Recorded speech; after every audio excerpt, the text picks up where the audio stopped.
Hi, ഞാൻ പുതിയൊരു video ആയിട്ടാണ് നിങ്ങളുടെ മുന്നേ വന്നത്. അത് ക്യാമിയോയുടെ നമുക്ക് 5 ഇറങ്ങിയിട്ടുണ്ട്, സോഫ്റ്റ്വെയർ അപ്ഡേറ്റഡ് വെർഷനാണ്. അപ്പോൾ അതിനെക്കുറിച്ച് കുറച്ച് ഈസിയായിട്ട് പഠിക്കാമെന്ന് ഓർത്തിട്ടാണ്. നമുക്കിതിനകത്ത് ക്യാമിയോ 5 സ്റ്റുഡിയോ 5 ഡിസൈൻ എന്ന് പറഞ്ഞ് നമ്മൾ ആ പേജ് എടുത്തു. 12x12 ആണ് പേജ് കിടക്കുന്നത്. നമുക്കിതിനകത്ത് പേജിൻ്റെ സൈസ് മാറ്റാം. ഇത് ആദ്യത്തെ ഓപ്ഷനാണ്, സൈസ് മാറ്റാം. നമുക്ക് നീളം വേണമെങ്കിൽ ഇവിടുന്ന് കൊടുക്കാം. നിങ്ങൾക്കതൊക്കെ അറിയാമല്ലോ, സൈസെല്ലാം കൊടുക്കാവുന്ന ഇത് ഓപ്ഷനുണ്ട്. താഴോട്ടെങ്കിൽ പ്രിൻ്റ് ചെയ്യണമെങ്കിൽ അതിൻ്റെ അനുസരിച്ച് ചെയ്യാം. ഓക്കെ, അതിനകത്ത് നമുക്കൊന്ന് ട്രേസ് ചെയ്യാനുള്ളതെന്ന് പറഞ്ഞു കഴിഞ്ഞാൽ ഇവിടെയാണ്. ഇതാണ് നമുക്ക് ട്രേസിൻ്റെ ഒരു ഓപ്ഷൻ കിടക്കുന്നത്. ഇവിടെ നിന്നാണ് ട്രേസ് ചെയ്യാനുള്ളത്. ഇതാണ് ട്രേസ് ചെയ്യാൻ. അപ്പം ഞാനൊരു ഫയൽ എടുത്തിട്ട് അത് ട്രേസ് ചെയ്ത് ഞാൻ കാണിക്കാം. കുറച്ച് ഈസി ആയിട്ടുള്ളതാണ്. മൈൽ എന്നുള്ളത് ഞാൻ ട്രേസ് ചെയ്ത് കാണിക്കാം. ഇതാണ്, ഇത് നമുക്കൊന്ന് ട്രേസ് ചെയ്യാം.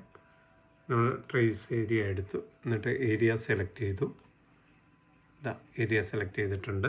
ഇതിനകത്ത് നമുക്ക് ട്രേസ് കൊടുക്കാം. ട്രേസ് കൊടുത്തു. ഇവിടെ കിട്ടിയിട്ടുണ്ട്. ട്രേസ് ചെയ്തു, അത് ഡിലീറ്റ് ചെയ്തു. എന്നിട്ട് നമുക്കൊരു വലിയ ഇതിലോട്ടാക്കാം. എന്നിട്ട് ഹൊറിസോണ്ടലാക്കി, അതായത് നമ്മുടെ മിറർ സൈസാക്കി. എന്നിട്ട് നമുക്ക് ഇതിൻ്റെ ഒരു ചെറിയ ഒരെണ്ണം കൂടെ നമുക്ക് എടുക്കാം. അതായത് ചെറിയ ലെറ്റർ കിട്ടുന്നില്ല എന്ന് പറഞ്ഞിട്ടൊരു കംപ്ലൈൻ്റ് ഉണ്ട്. അപ്പോൾ നമുക്ക് ചെറുത് നമുക്ക് അങ്ങനെ പ്രിൻ്റ് ചെയ്ത് കട്ട് ചെയ്യാമെന്ന് നമുക്ക് നോക്കാം. ഇതാണ് ചെറിയ ഒരെണ്ണം ഞാൻ എടുത്തിട്ടുണ്ട്. ഇതിലും പൊടിക്ക് നമുക്ക് ചെറുതാക്കാം. ഓക്കെ, ഇതാണ് ഉണ്ടല്ലേ. അപ്പോൾ ഇനി നിങ്ങൾ ചെയ്യേണ്ടത് ഇവിടെ വന്നിട്ട് നമ്മുടെ സെൻഡ് ഐറ്റംസ് കൊടുക്കുക. ഇപ്പം പേജ് സെറ്റായി, നമുക്ക് കട്ട് ചെയ്യേണ്ടത് മാത്രമല്ല സെറ്റായി. നമ്മൾ സെൻഡ് ഐറ്റംസിൽ പോയിട്ട് സെൻഡ് ക്ലിക്ക് ചെയ്യുന്നു.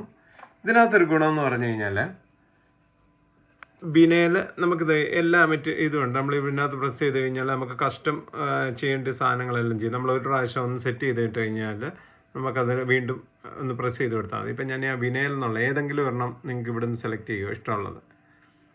ഓക്കെ, വിനയൽ ഗ്ലോസ് ഞാൻ സെലക്ട് ചെയ്തിട്ടുണ്ട് ഇപ്പം. ഓക്കെ, ഇപ്പോൾ ഇത് വെയിറ്റിംഗ് കണക്ഷനാണ് കാണിക്കുന്നത്. ഞാനത് സ്വിച്ച് ഓഫ് ചെയ്തേക്കാം. ഞാനിപ്പോൾ ഓണാക്കി കാണിക്കാമേ. ഇത് ഓണാക്കി കഴിഞ്ഞപ്പോൾ നമുക്ക് ഇതിനകത്ത് നമ്മുടെ എല്ലാ സെറ്റിങ്സിൻ്റെ ഇതെല്ലാം വന്ന് ഇതിനകത്ത് ഫസ്റ്റ് വന്നേക്കുന്നത് ഫോഴ്സ് ഞാൻ സെലക്ട് ചെയ്തു. ഒരു 6 ഇട്ടു. അത് മെറ്റീരിയലിൻ്റെ അനുസരിച്ച്, ഒത്തിരി മെറ്റീരിയൽ കട്ടിയുണ്ടെങ്കിൽ 6 or 7 ഇടാം. തീരെ ചെറുതാണെങ്കിൽ നിങ്ങൾക്ക് 5 അല്ല 4 ഇടാം. മീൻസ് ചെറിയ കട്ടിയില്ലാത്ത വിനയിലാണെങ്കിൽ PU ഒക്കെ വരുന്നെങ്കിൽ. അതിനകത്ത് നമുക്ക് പാസ് ഞാൻ വന്നിട്ടൊരു 4 കൊടുത്തു. സ്പീഡ് ഓക്കെ 5 കൊടുത്തു. ഇതിനകത്ത് നമ്മുടെ ബ്ലേഡ് ഡെപ്ത് കൊടുക്കേണ്ടത് നമുക്കൊരു 2 കൊടുത്താൽ മതി കേട്ടോ. ഈ കോൺഫിഗറേഷനിലാണ് 2 കൊടുത്താൽ മതി. ഇപ്പോൾ ഏകദേശം നമുക്കിതെല്ലാം ആയിട്ടുണ്ട്. ഇനി നമ്മൾ ഇതിനകത്തൊന്ന് സെൻഡ് കൊടുത്താൽ മാത്രം മതി. നമുക്ക് നല്ല സെറ്റായിട്ട് നമുക്ക് കട്ട് ചെയ്ത് ചെറിയ ലെറ്റർ വരെ നമുക്ക് ഈസി ആയിട്ട് ബിൽ ചെയ്തെടുക്കാവുന്നതാണ്. അതാണ് ഇതിനകത്ത് ഗുണം. അപ്പം ഞാൻ ഇത്രയൊന്ന് കാണിക്കുന്നുള്ളൂ. ഇനി അടുത്തത് ഞാൻ കുറച്ച് ഇതിനകത്ത് പഠിപ്പിക്കാനുണ്ട് നിങ്ങളെ. അതായത് നിങ്ങൾക്കെല്ലാം അറിയാമെന്ന് എനിക്ക് തോന്നുന്നു. അതായത് നമുക്കൊരു ഷേപ്പിലുള്ള ഒരു ഫോട്ടോസ് അല്ലെങ്കിൽ ഇമേജ് നിങ്ങൾ ഇതിനകത്ത് ഇടുകയാണെങ്കിൽ ആ ഷേപ്പിൽ എങ്ങനെ കട്ട് ചെയ്യാമെന്നുള്ളത് ഞാൻ അടുത്ത ക്ലാസ്സിൽ പഠിപ്പിച്ചു തരാം. Thank you.